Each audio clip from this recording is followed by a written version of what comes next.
Hey everybody, Diana Lidstone here, better known as the Entrepreneur's GPS, and welcome to Guest Expert Talks. This is a series to give you some insights into those experts that I have come to know and love. And so with me today, I have my friend DanaPharant, who is better known as the Inner Dominatrix.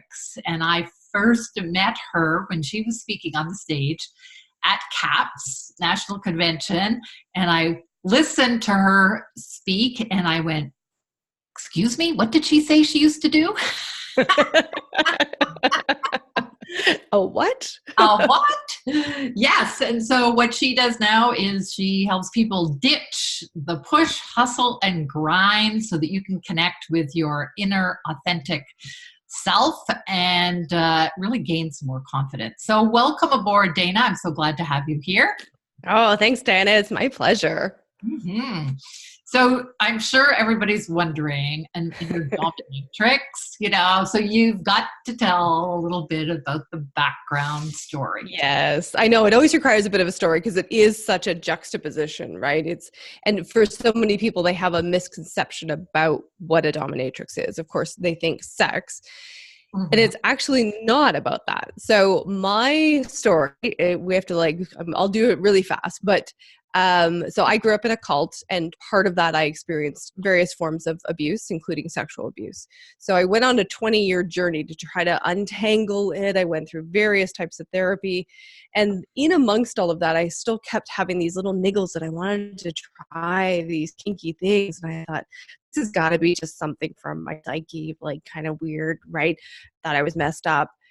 But, I had the pleasure of having somebody drop into my practice who was involved in kink, and she disclosed that.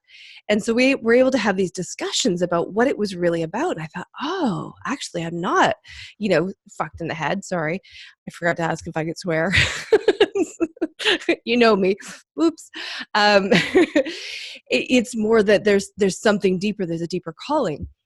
So when I finally got around to exploring it, I found that I was able to actually untangle the trauma of my body in a way that had never been addressed in all the different things that I had done, because we were able to recreate the scene and have a different outcome, and done at a very visceral level that it changed everything. It changed my world. And so that journey was what sparked me to become a dominatrix. I know it's a long story, but eventually get there, right? So, because I've been a healer, I was a massage therapist, I started there. Then this whole healing people with their sexual trauma using these, it's just different sets of tools, taking them on the journey. And it's very fast, it's very profound. And eventually what I found is that not everybody wants to go to the dungeon. I'm shocked. I don't know what's wrong with them. Really, good place, but I get it.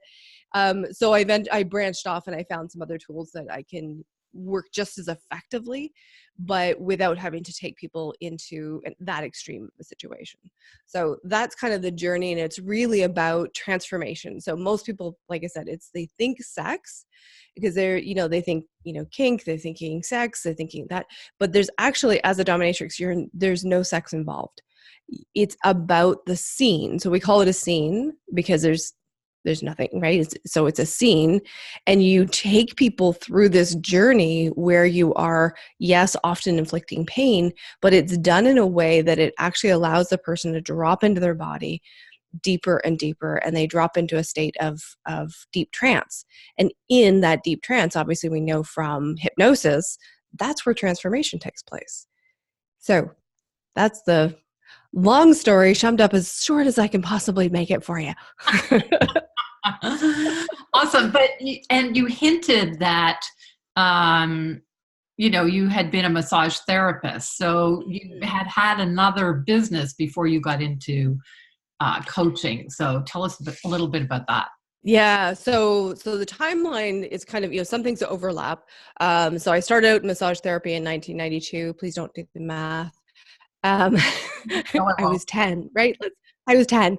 So it started there in 92. And then in 1999, I opened up a massage clinic and massage supply outlet. So we started selling massage and spa supplies.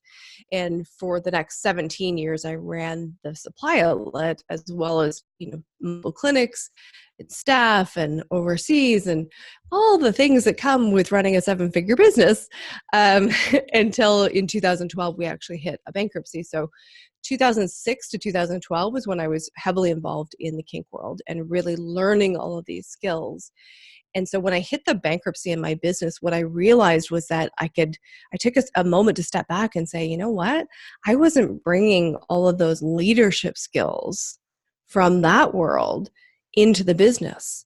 And when I realized that and started to integrate it in, and when we did the restructuring, well, I did the restructuring, right? Because we went from all kinds of staff to just me. Oh, it's fabulous. So it was a crazy adventure. But bringing that energy in, I was able to transform the business very, very quickly. And inside of 4 months, we went from hemorrhaging $10,000 a month to profiting $5,000 a month, which is, quite a remarkable turnaround. And I attribute that to the leadership skills, the confidence, the willingness to lose, those things that I teach and talk about in this inner dominatrix archetype. Cool. Yeah.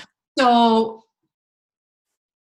you were talking about, helping people with trauma, but from what I understand and from, what I know about you, that's not all you do, right? No, it's often a piece that stops people from moving forward in their business. So if you have trauma, even if you've worked with it for, you've done some other therapies, if it's there and it's still kind of latent, then it can show up in ways of, not wanting to ask for the bigger sale, not wanting to really embody all of the sexual energy that turn on, right? So it's not about having sex, but it's about being passionate and turned on and, lit up about your business, which is what you require in order to sell. And so if that's kind of latent, then we need to address that. But definitely that's not the only thing. It's for me, I love playing in the bigger realm of the consciousness and getting people to just get right out of their own ways and seeing the world from this idea that there's nothing right or wrong, and it's simply choice to do it or don't do it. Right. And so that's kind of where you play. You've written Yes. a book. You're a speaker. Yes. So tell us a little bit about your book. Okay, so that's book number 2 that you know of. So I've actually have Beyond Fear is the first one. The second one is the Inner Dominatrix Guide series, and that is the Become a Badass in Business. And then I'm just launching the third one at the end of the month, which is a smaller book. It's a badass marketing planner. It's a kind of a workbook, but we'll still call it a book. Okay. Yes. Yeah, and then the next one of the Inner Dominatrix Guide series is coming up, which is the Badass Abundance, which I'm very excited about. Wow, very cool. And as a speaker, tell us a little bit about the stages that you speak on. So I'm primarily speaking to entrepreneurs, because that is, of course, who I like to serve in my coaching. So it makes sense for me to be there. And it is very typically the places that are more edgy. Obviously, you don't bring a former dominatrix onto just any old stage. It's not going to be the stuffy IBM stage that I'm going to be speaking on. It might be like a BMW diversity thing, or we've got ProfitCon coming up in September. Mike Michalowicz is very edgy. He loves different. Right. And then Grow 2020 in January again. Like, it's really people who are thinking big, who want to have their mind challenged and have their viewpoint challenged. That's where I speak. Cool. Very cool. Mm-hmm. So let me ask you about, because we both speak marketing. We speak yeah. Marketing. Yes. So what kind of client, who's your dream client? Who are you looking to serve the most? Who do you love working with? So it's, I talk about the multiple 6-figure, 7-figure earner, but really that I define so that it's the mindset, right? It's the people that they're wanting to play that bigger game. And, it could be somebody with a 7-figure mindset who's working in charity. And so they may only be making $50,000 a year, but they have that huge vision of where they want to go. They have things that they want to do. They want to be out, and all of those huge jumps up trigger right? You trigger our stuff. New Really? level, new level. No, I know you know nothing about this. I know nothing about this. Um, but I love those kinds of challenges, right? So, Badass Abundance is coming out. It's targeted to the people who already have money and looking at what are the things that come up around the money issues about having money. Because there's tons of books out there talking to the people who have no money and need to get there. I'm like, let's talk about all the other people that are left out who don't want to talk about the fact that they have money stuff. And they're like feeling guilty that they have all this good stuff. They're going to a 5-star restaurant and passing the homeless guy, right? There's little niggles that go on. And in order to really play at that bigger game, we've got to move those out. Right.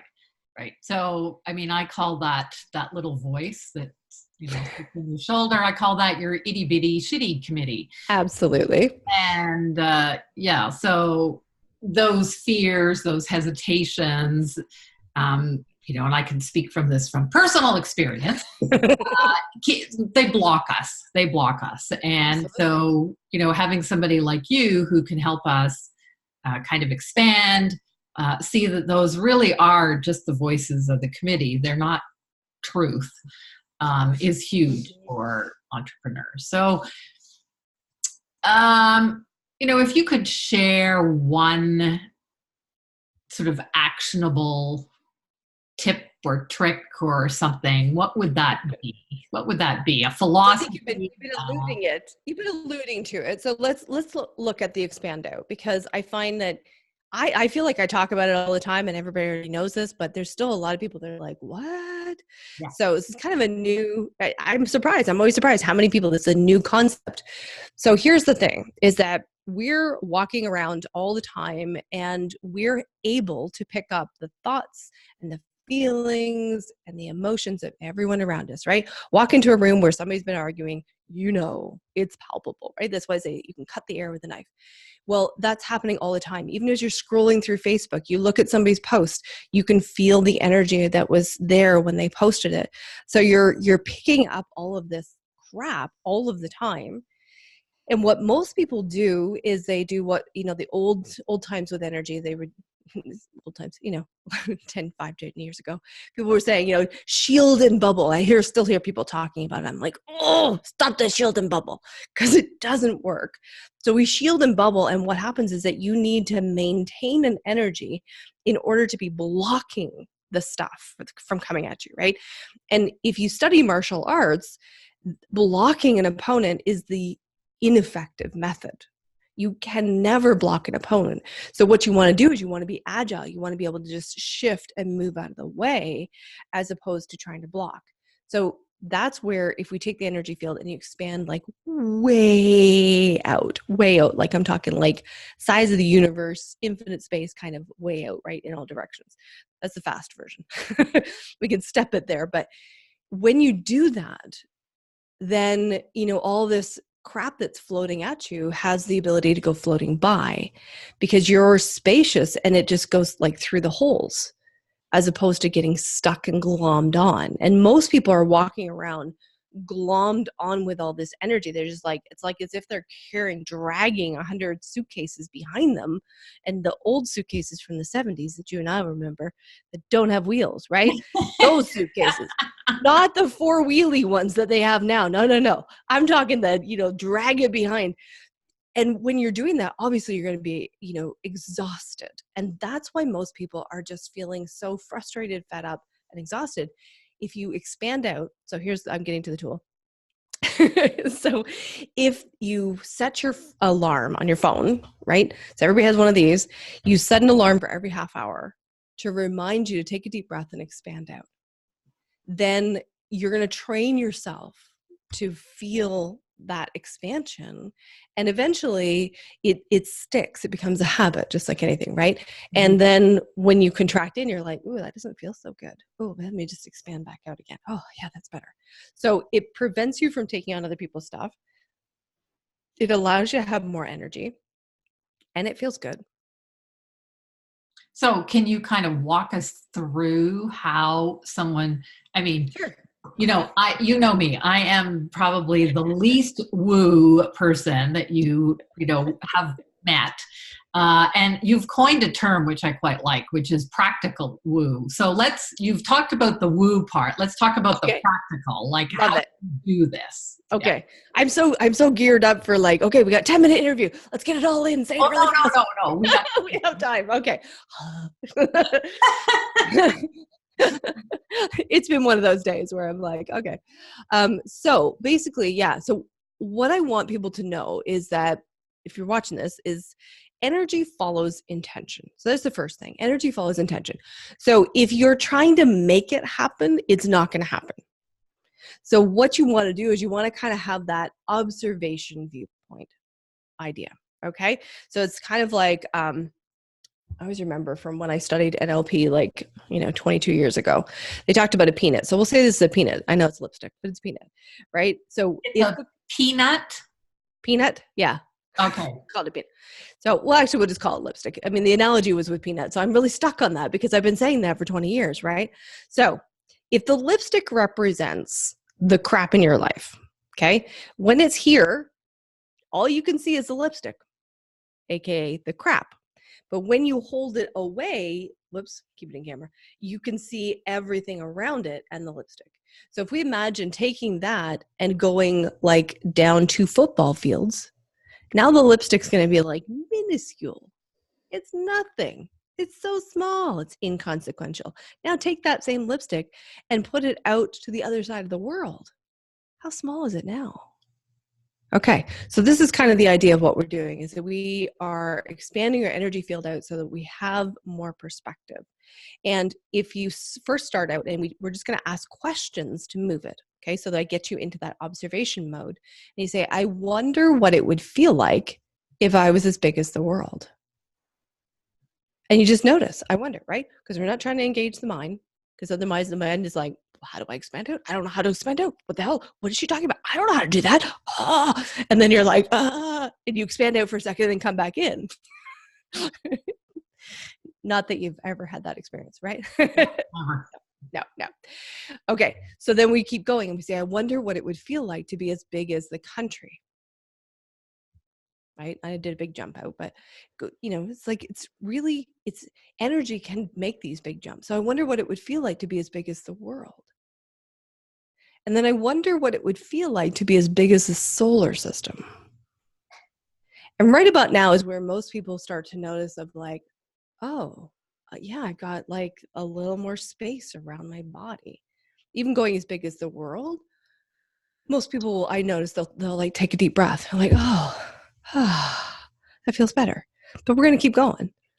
I wonder what it would feel like to be as big as the galaxy. And remember, you're going in like all directions. So 360 degrees. So you're really, really spacious. And then I wonder what it would feel like to be as big as the universe. There you go. Yeah. See, it's just a big, easy jump. And then I wonder what it would feel like to be as big as infinite space.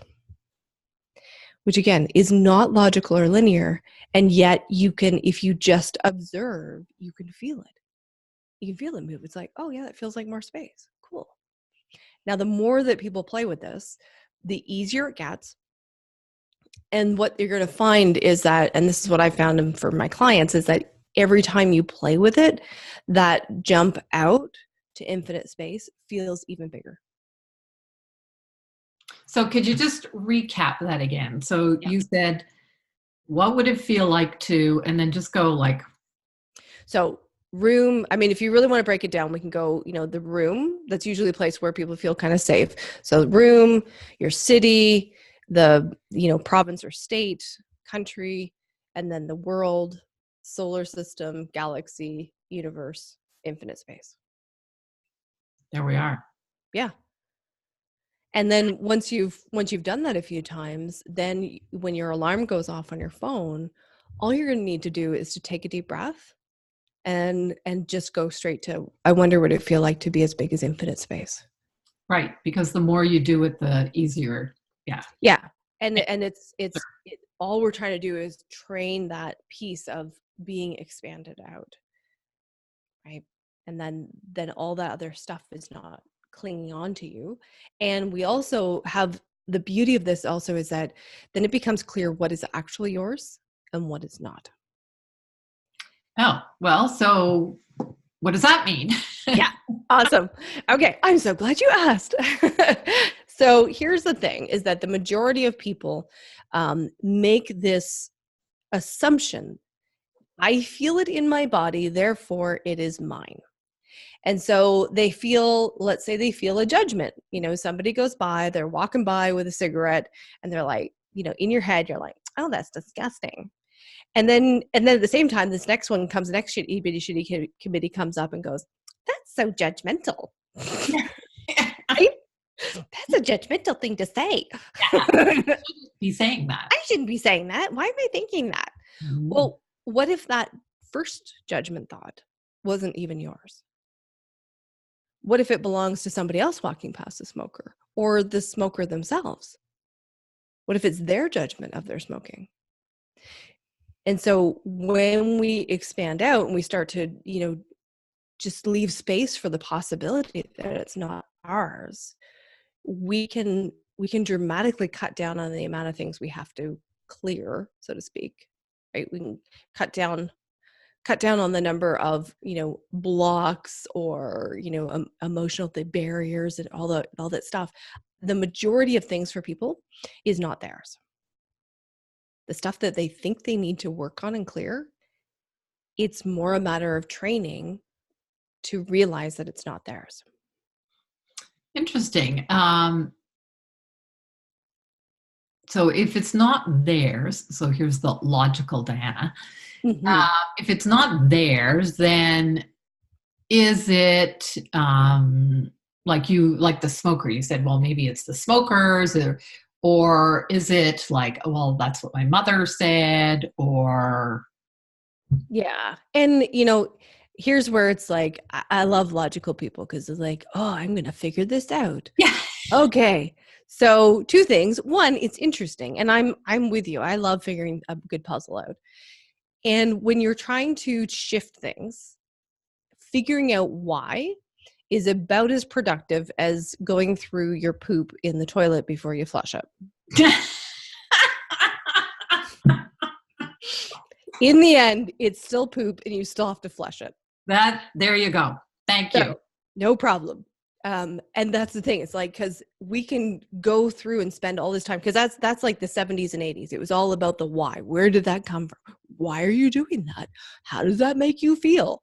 And my answer was like I want to punch you in the face, but I'm going to refrain. So, but when we analyze the why, it doesn't give us the release. It's like, okay, great. Why? Whoopee. Now we got to flush it. So if you start with flushing it and then you look back with perspective, you can kind of go, oh, that's where that came from. Cool. And then you're moving along. Yeah. Very cool. Very cool. Yeah. So, I'm guessing you work with people privately. Do you work with people in groups? Do you have an online program? Tell us about that a little bit. So, yeah. So primarily I'm one-to-one with people, and then the speaking. I do have some smaller groups, and I have a badass messaging clinic coming up. And of course, the badass messaging planner is going to go with that, right? All the theme. So that's that's in the messaging world, but it's from my perspective where I bring in the intuitive channeling with it, and also getting people to connect with their intuition, because in understanding your messaging, in understanding what language you need to be using, I think there's a real strong need for you to connect intuitively to your business so that you can connect with your clients and get that information of like, what language do they need? It kind of accelerates the process. Like, we can go through it logically, but when you team that up with your intuition, right, propels it. Yeah, for sure. Yeah. It's not quite the same, but I talk about, your DNA, which comes from you. And so, yeah, I don't know, maybe there's going to be a shift in this marketing about, it's not all about your dream client, but it's about you being a good fit to work with, what comes from within you and what the client needs. Yeah. Yeah. Absolutely. Pairing that piece up, it's, getting to know you, like you've been diving in and getting to know, like, who do you want to work with, as Hmm. opposed to, who can you attract? It's who do you want to work with? Right. And then, all right, now what do I need to say to draw them in? What are my results? How can I serve them that would be so appealing that they just can't resist? Right? It becomes just so delicious and yummy of an invitation. I have Yeah. to do it. And what is it that you do? I mean, you as the collective or individual, those people listening, what is it that you do that's in your zone of genius, your magic, your whatever you want to call it, and Yeah. makes you different from everybody else? Right. And that's always challenging. Like, when we start talking about, well, what makes you different, people that are like, oh, right. That always brings up the, I'm not different. I'm the same as Yeah. everybody else. Right. You're not. It's like, I don't know if you ever are a Monty Python fan, but the Life of Brian, where he's out and the crowd is there. You are all individuals. And the crowd's like, yes, we are all individuals. And the guy in the back goes, I'm not.